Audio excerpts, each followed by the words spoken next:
Bueno, dilemas de la sociedad argentina. ¿Quién votar cuando los gobiernos no cumplen con mandatos esenciales de la ciudadanía? Vamos a pasar ahora a otro tema, una especie de guerra de conceptos financieros y macroeconómicos y una especie de nueva munición económica que se tiran de un lado y del otro desde el oficialismo y desde el kirchnerismo. Fuego cruzado en ese sentido. El dólar y las LELIQ. Estamos con Constantino Evia, economista en la Universidad de Itela, docente, investigador, especialista en estos temas macroeconómicos y financieros. Bueno, gracias, Gracias por estar aquí.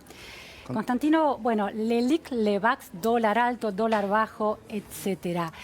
A mí me interesa reponer el contexto político de esa discusión. ¿Por qué surgen primero la madre de las batallas, que son las LEVAC, ¿no? Según tengo entendido. ¿En qué contexto de decisión económica se movió el gobierno para finalmente decidir lanzar esa herramienta? Bueno, sí. Para entender este tema tenemos que ver de dónde salen, ¿no? Cómo surgen. En realidad las LEVAC son más viejas, empiezan en el 2002. Pero la parte interesante es, digamos, desde 2015 en adelante. Claro. La última parte de la historia de las LEVAC. Sí, la última parte de la historia. Y en ese momento el gobierno decide hacer este plan gradual de ajuste. Bueno, llegamos a 2015 con un déficit fiscal que estaba aumentando y un montón de dólares vendidos a futuro.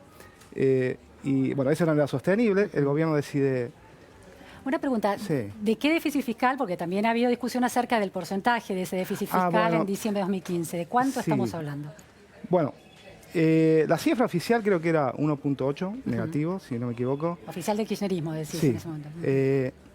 Pero después hay algunos cálculos que han hecho algunos colegas donde bueno, hay algunos gastos que se pasaron del año fiscal 2015 al año 2016 y un montón de otras cosas que estaban calculadas de otra manera, y si uno medía bien, de acuerdo a estos colegas, el déficit fiscal estaba alrededor del 5% del PBI, claro, que es un número muy grande. La Secretaría de Hacienda creo que publicó 5.9%. Claro, 5.9, por ahí algunos decían hasta 7%. El déficit financiero fiscal, total. Sí. Y el primario alrededor del 5%. Bueno, eso es insostenible, ¿no? Y más sumándole la manera que el gobierno estaba usando para financiar lo que era un montón con emisión monetaria. El plan del gobierno era bajar la inflación, entonces iba a perder el financiamiento monetario del déficit y al mismo tiempo había que reducir el déficit. Entonces, una posibilidad es hacer un ajuste del gasto muy grande y no eligieron hacer eso. Eso es un condicionamiento político, hacer el shock, el ajuste de una vez era difícil. Sí, era político y por otro lado creo que también no querían hacerlo de golpe. Entonces, por un lado ya vimos lo que pasó en diciembre, ¿cuándo fue? 2016, que trataron de hacer el cambio de la regla jubilatoria y fue un lío en el Congreso. Entonces, cualquier cambio pequeño era muy difícil de hacerlo. Por un Congreso en minoría. Sí, exacto. En ese contexto político, Entonces es natural pensar que iban a seguir un proceso de reducción del déficit gradual. Ahora bien, si uno decide reducir el déficit de manera gradual y no hace uso del financiamiento monetario, tiene que tomar deuda, ¿no? Es aritmética, ¿no? Y ahí uno tiene dos posibilidades. O subir impuestos. O subir impuestos, sí.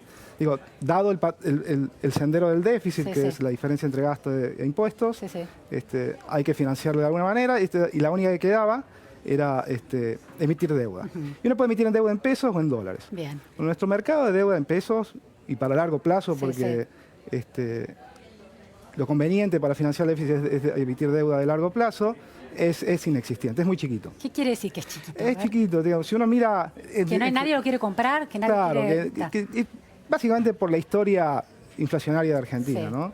Si uno emitir deuda en pesos, sabes que con una probabilidad muy grande va a haber inflación, se va a licuar esos ingresos. Es decir, yo no voy a comprar bonos que tienen un respaldo en pesos, esa es la idea. Claro, esa es la idea. Entonces eso requiere mucho tiempo, mucho compromiso para bajar la inflación y requiere tiempo. Digamos, si uno mira el sistema financiero argentino en general, es muy chiquito comparado a los países de la región. ¿Se podía pedir un préstamo afuera? Bueno, es lo que hicieron, ¿no? Entonces optaron por pedir préstamos en dólares. Y ese es el comienzo, digamos, la raíz del aumento grande de LEVAX que hay en ese momento, porque el Tesoro, que es el que recibe los dólares de la deuda que se emite, no gasta dólares, gasta pesos. Claro. Entonces, para financiar el Estado. Para financiar el gasto corriente del Estado o vencimiento de gastos previos, etc. Entonces ahí tiene dos posibilidades, o esos dólares que tiene los puede vender en el mercado de cambios al sector privado, o cambiarlos por pesos. Cambiarlos por pesos. ¿Qué hace uno cuando Claro, cuando uno va y compra dólares o vende dólares. O podía, que es lo que terminó haciendo, venderle los dólares al Banco Central. El Banco Central los acumuló como reserva y le daba pesos al Tesoro para que gaste. ¿Por qué hizo eso del Tesoro? ¿Por qué optó por eso? Bueno, creo que hay varias explicaciones. Una es que era una política activa para tratar de recomponer las reservas del Banco Central, que cuando se fue el kirchnerismo habían quedado muy bajas. ¿En cuánto, recordás? No recuerdo el número exacto, pero algunos dicen que las reservas netas eran negativas en ese momento. Pero entonces es razonable decir, bueno, vamos a hacer un colchón de dólares por las dudas para si hay turbulencia en los mercados internacionales, tenemos algo para cubrirnos si hay turbulencias. Claro, entonces, el Banco Central le compra dólares al Tesoro. Sí. Y el Banco Central le da pesos a cambio al Tesoro. Claro, y la otra explicación, y que creo que también es importante, es que hay un montón de presión de la opinión pública, de analistas políticos, incluso de gente dentro del mismo gobierno que temía que vender los dólares en el mercado de cambios hiciera caer el precio del dólar y eso puede apreciar el peso, puede generar problemas con la cuenta corriente, la balanza comercial, etc. ¿Inflación también? ¿O no? No, en ese caso vendría por el otro lado, que era la emisión de pesos del Banco Central. Entonces, se decide por la razón que sea, alguna de esas dos, venderle los dólares al Banco Central le da los pesos al Tesoro. El Tesoro va y los gasta. Bueno, entonces acá viene el rol de las LEBACs originalmente y la LELIQs ahora. Como hay más pesos en circulación, porque básicamente el Banco Central emitió pesos y los gastó, la gente tiene demasiados pesos y eso se va a ir eventualmente, tarde o temprano, a aumentar a inflación o a aumento del precio del dólar. Entonces, el rol de las LEBACs, que es un instrumento de política monetaria del Banco Central, era para absorber esos pesos. Claro, atraerlos, para que no se vayan al básicamente, consumo. yo te ofrezco un bono. Me pagás con los pesos que te sobran y el Banco Central los saca de circulación. Ahora, es un bono en... son bonos en pesos y bonos en pesos de muy corto plazo. Claro, y en teoría los bonos en pesos no me convienen porque se va a devaluar. Bueno, y por eso son de tan corto plazo. Por eso son de tan corto plazo el mercado de estas letras del Banco Central. ¿Y a qué interés en el momento en que se decide? Y en ese momento estaban... en 2017 por ahí está alrededor del 27%. Esto es, ¿en qué periodo? O sea, en el 2017, pero digo, por ahí. Yo compro una LEBAC, o sea, no sé cómo se llama, se dice comprar o invierto en una LEBAC. Sí, comprar está bien. Bueno, invierto en una LEBAC y ¿en cuánto tiempo tengo ese interés? En general, había LEBAC de un mes, 3 meses, 6 meses. La gran mayoría vencía en un mes, eran de muy corto plazo. ¿Y el 20% en un mes? No, 20% anual. O sea, básicamente tenés que pasarlo a mensual para sacar el retorno. Bueno, eso es alto, es una rentabilidad alta. Sí, es una rentabilidad alta, pero tenés que tener en cuenta que al mismo tiempo la inflación era alta. ¿De cuánto era ahí? Y ahí estábamos en 20 y pico %. O sea, que estaba por debajo, la ganancia estaba por debajo de la inflación. No, estaba por arriba. Digamos, si la tasa era de 27, la inflación era 25, bueno, tenías un retorno real que se llama positivo, que está bien, que el mercado financiero sano tiene que tener retornos reales positivos. Bueno, pero no tan positivos. Esto era de un 2% más o menos. Entre 5 y 10% llegó en algún momento. Y cuando llegó a 10%, empezó a haber presiones para que Sturzenegger baje la tasa. Pero bueno, entonces, el plazo corto hacía que aquellos que querían invertir en pesos, aunque el peso se pudiera devaluar en el futuro, porque estamos acostumbrados a eso, me garantizara de que ganaba bien. Sí, en ese momento justo el dólar estaba más o menos planchado, entonces sacabas un retorno relativamente alto y después podías comprar más dólares que antes, básicamente. Pero bueno, esto fue haciendo que se acumule el stock de LEBACs, porque el Tesoro le seguía vendiendo dólares al Banco Central, el Banco Central seguía impidiendo pesos y tenía que sacarlos de circulación. Y ahí es donde empieza a subir este stock de pasivos del Banco Central. Ahora, el año pasado, después pasó toda esta turbulencia financiera, y el Banco Central decidió cambiar las LEBACs por las LELIQs, que es un detalle técnico, pero es importante, que es las LELIQs solamente las pueden comprar los bancos.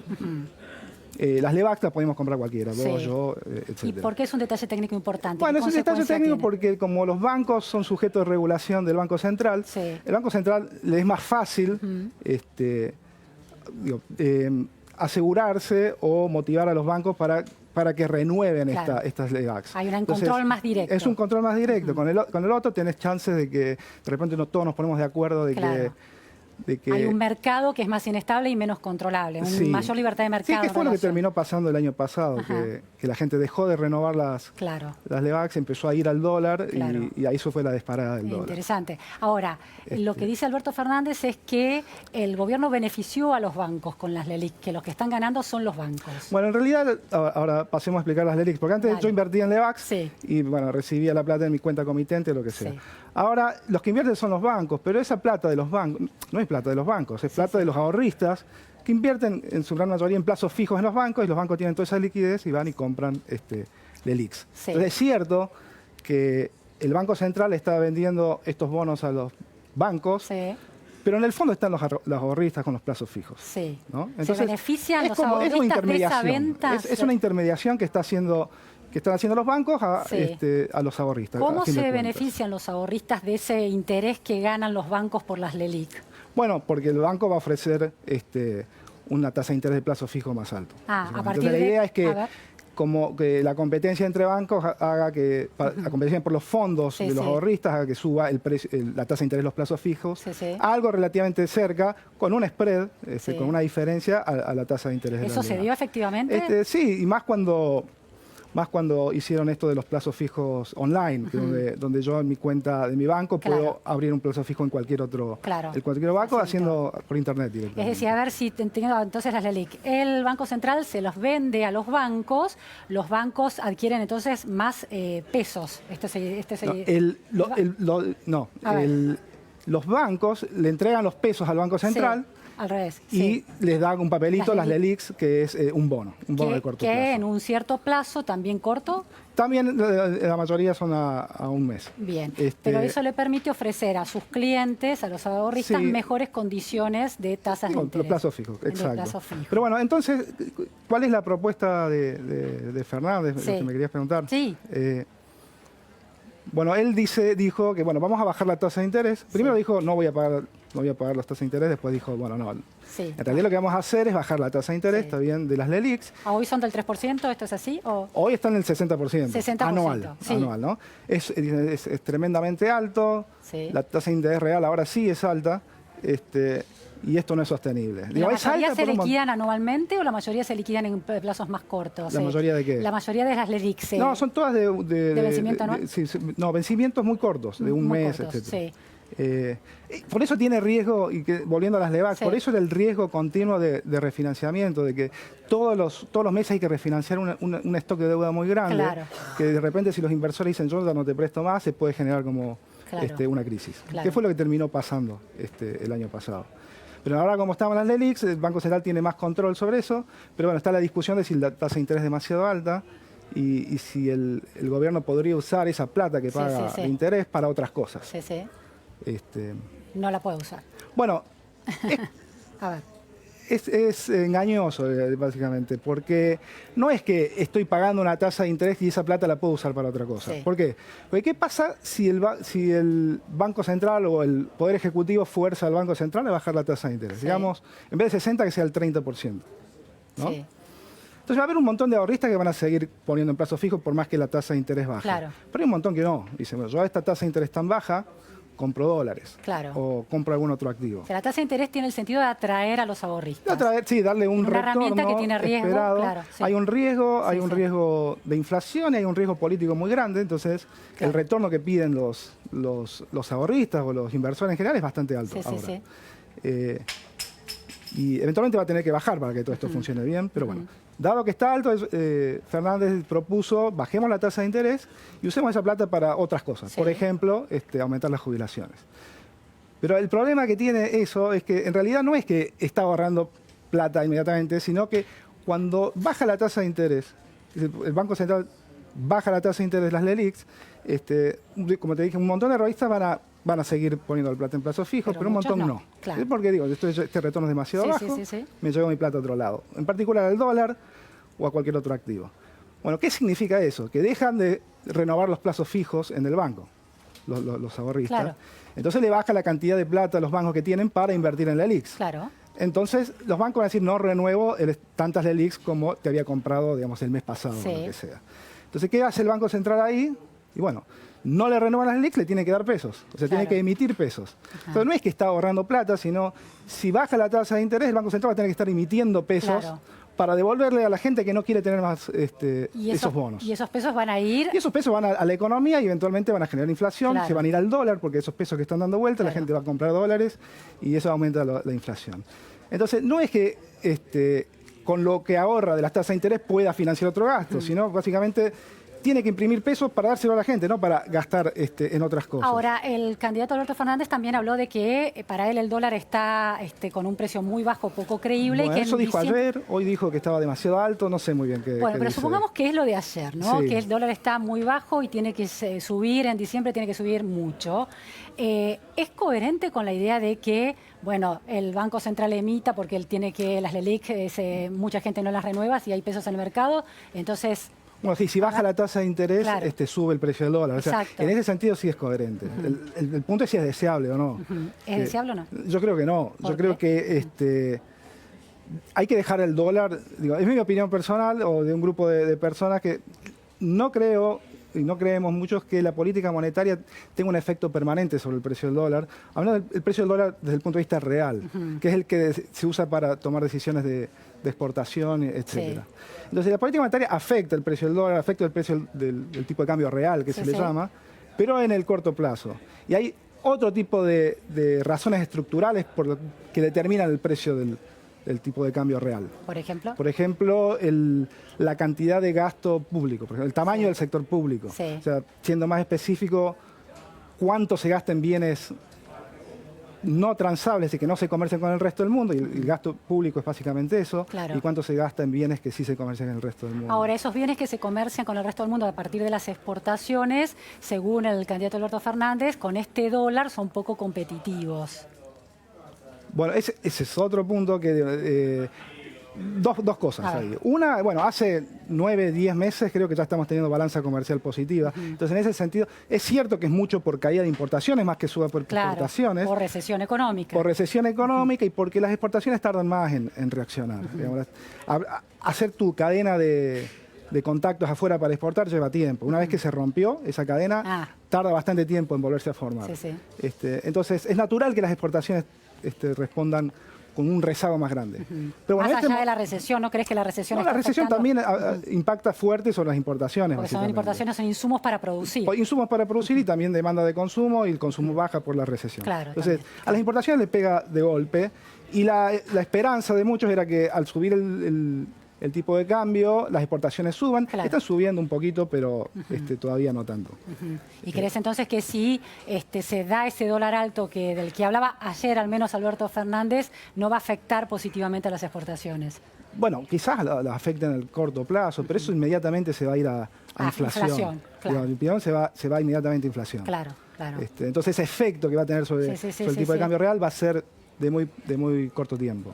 Ahora, después está la cuestión de si este dólar está planchado artificialmente, de alguna manera, por la intervención del Tesoro, la intervención del Banco Central, el acuerdo con el FMI, la ortodoxia que rompió el FMI para permitirle a la Argentina moverse en términos del control del tipo de cambio. A ver, artificialmente no sé bien qué significa. Es cierto que lo están manteniendo estable. Artificialmente, bueno, no sé bien qué significa, dependiendo cuál sea la política monetaria que nos siga, el dólar puede estar fijo, como un tipo de cambio fijo, o puede subir. Ahora el Banco Central dice que sigue una regla de agregados monetarios, o sea, que maneja la cantidad de dinero. Entonces el tipo de cambio debería moverse, bueno, pero además vamos a toquetear un poquito el tipo de cambio para que no se mueva mucho. Porque además es cierto que en Argentina apenas salta el tipo de cambio, hay un ajuste muy rápido de precios inmediatos. Sí, lo sabemos, la historia nos lo enseña, ¿no? No importa la edad que tengas, eso ha sucedido. Y también hay una motivación política detrás de todo esto también, ¿no? Bueno, mantener el tipo de cambio estable para que la inflación no se dispare, y eso obviamente beneficia las chances de Macri de reelegir. Oficialismo. Un balance, Constantino, como última pregunta. Llegado enero de 2020, ¿qué sería lo deseable? ¿Esos indicadores macroeconómicos cómo deberían estar moviéndose? 2020. Enero de 2020, ahora. Sí, después de las elecciones. Bueno, la inflación va a seguir siendo, espero que bastante más baja, pero va a estar arriba del 20%. O sea, dos supongo. dígitos vigorosos. Sí, dos dígitos vigorosos. Y todo va a depender, es como tirar la moneda. O sea, si sale Cara y gana Fernández, sale Cruz, gana Macri, son como dos mundos distintos. En uno, obviamente, en mi opinión, va a haber un tipo de cambio más alto, que es el de Fernández, una tasa de interés más baja y más inflación. Y en el otro, un dólar un poco más controlado, inflación más baja. ¿Y recesión? Y quizás una recesión un poquito más larga, pero ya se está... ¿En el otro va a haber recesión en el escenario de Fernández? Yo supongo que sí, yo supongo que sí. No se sale... Todas estas turbulencias no ayudan a la economía real. Bien. Los aumentos abruptos del tipo de cambio. Sí. Y lo que llamamos a veces desenclajes de expectativas, de que no sé cuál va a ser la inflación, entonces los precios están medio a la deriva por un tiempo. Muchísimas gracias, Constantino. Hemos entendido con muchísima mayor claridad este debate, esta munición gruesa con la que se tiran, que ahora es económica y macroeconómica. Gracias. Gracias a vos. Nos vamos a un corte en la repregunta Noticias a Fondo y enseguida volvemos. No se vayan.